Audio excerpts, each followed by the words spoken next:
Good evening. Right now at 6, continuing coverage of the shootings at Mayfair Mall this afternoon. There are people injured, multiple people injured, but no one has been killed. Authorities just held a news conference in the last 15 minutes. Our Stephanie Haynes was there. She joins us now with what the police chief had to say about what is going on in his community this afternoon. Shortly before 3 o'clock, officers arrived on scene to the northwest corner of Mayfair Mall, the Wauwatosa police say, and the shooter, they say, was not in that area. They are still looking for the shooter. They say he is a white man in his 20s or 30s. They don't know his identity. They are working to find that out. And again, they do not know where the shooter is. But here's what happened when police arrived on scene, and here's what they found of the 8 people shot. When emergency personnel arrived, the shooter is no longer at the scene. 7 injured adults and 1 injured teenager were transported to the hospital by Wauwatosa Fire Department. The extent of their injuries is unknown at this time. Everybody was alive at that time, though, so there's not been any fatalities that I'm aware of. That was the latest from the chief, and anybody who's working to reunite with people who are inside the mall are asked to meet up with them at the home store. That's 3201 North Mayfair Road. Again, they are working to find out who that shooter is and where he is at this time. They're asking people to stay away from Mayfair Mall as it remains closed until further notice so they can process this still active scene. I'll send it back to you in studio. Yes, Stephanie, the chief calling it an active crime scene. Let's send it out to Ben Jordan. He arrived on the scene shortly after the shooting and has been bringing us reports for the past several hours. And Ben, what do you have? Charles, throughout the afternoon and into the night, we have only seen this police presence grow. Patrol vehicles continue to flood this parking lot right outside of Macy's. Even as recently as 10 to 15 minutes ago, police from all sorts of varying municipalities from nearby, including Milwaukee County Sheriff's Department, FBI, National Guard, you name it. And perhaps we know why now. The suspect is still missing.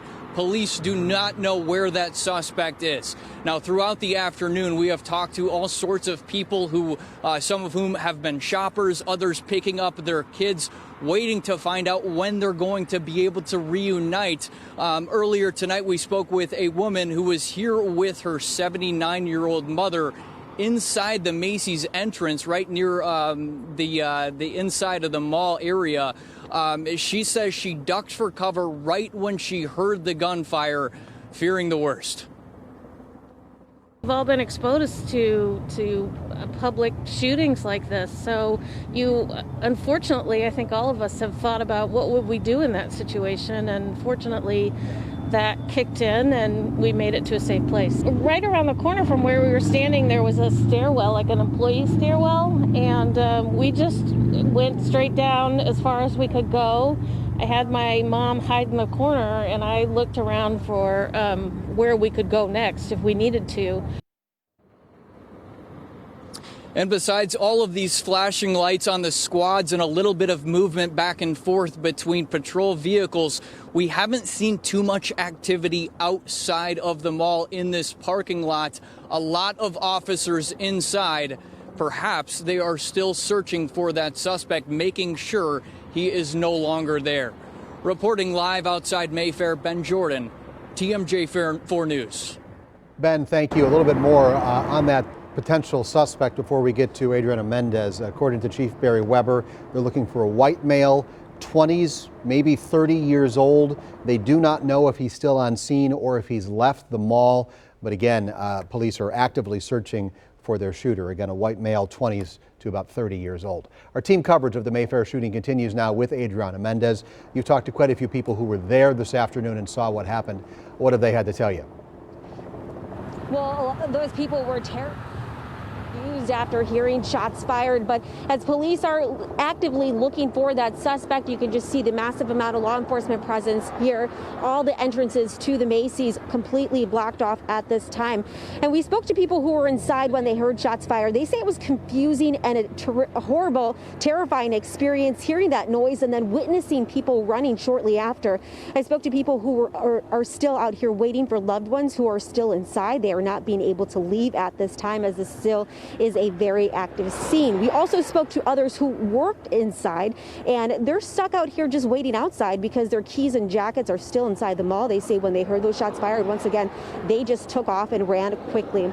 Now, we also spoke to a gentleman who says his uncle and cousin were inside during the shooting. He says his uncle was shot, but is expected to be okay. He says this whole incident is upsetting and terrifying.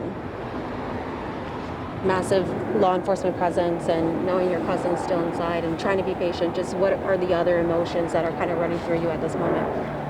Anger, to be honest, because it's kind of stupid why people would do this, like just run into a crowd of people and just start shooting for no reason. It doesn't make no sense to me. I'm concerned about my cousin, of course, but at the same time I'm furious about this incident. It's like, why would you do that? Why would you put people at risk? You got kids, toddlers, little babies that don't deserve this. Saw people coming around the corner from K's there on that corner, like literally running, like almost in the track meet.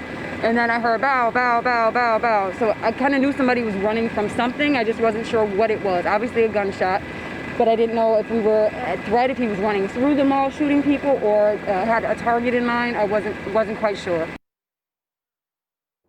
And that last woman that you just heard from, she worked inside during the shooting. She says her first priority was to get herself and her co-workers out to safety. Now, once again, as this is still a very active scene, police are asking people to avoid the area. Reporting live outside of Mayfair Mall, Adriana Mendez, TMJ4 News. Yeah, clearly you can hear some anxious moments from people who were inside that mall. Adriana, thanks. Rebecca Clough has been monitoring the activity at Freighter Hospital as we await word on the injured. And Rebecca, what we got from the police chief was, 7 adults and 1 teenager injured. Yeah, that's right, Charles. And we are standing here at Freighter Hospital and, of course, Children's Hospital right next door to that as well. We watched law enforcement vehicles come here all this afternoon. And, of course, we then saw a bunch of ambulances leave.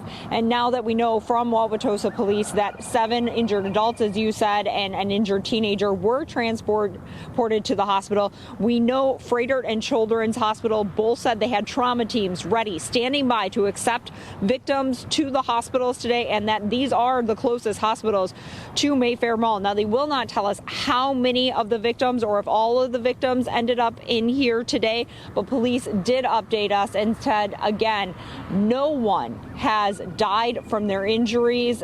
They were transported, victims were transported to the hospital alive, many of them speaking. So a little bit of positive news in this terrible situation tonight. Reporting live outside Freighter Hospital, Rebecca Clough, TMJ4 News. Yeah, we do know Freighter, one of the best places to go in this type of situation. We will continue to bring you updates as they happen. You can also follow our coverage at tmj4.com and wherever you stream TMJ4 News.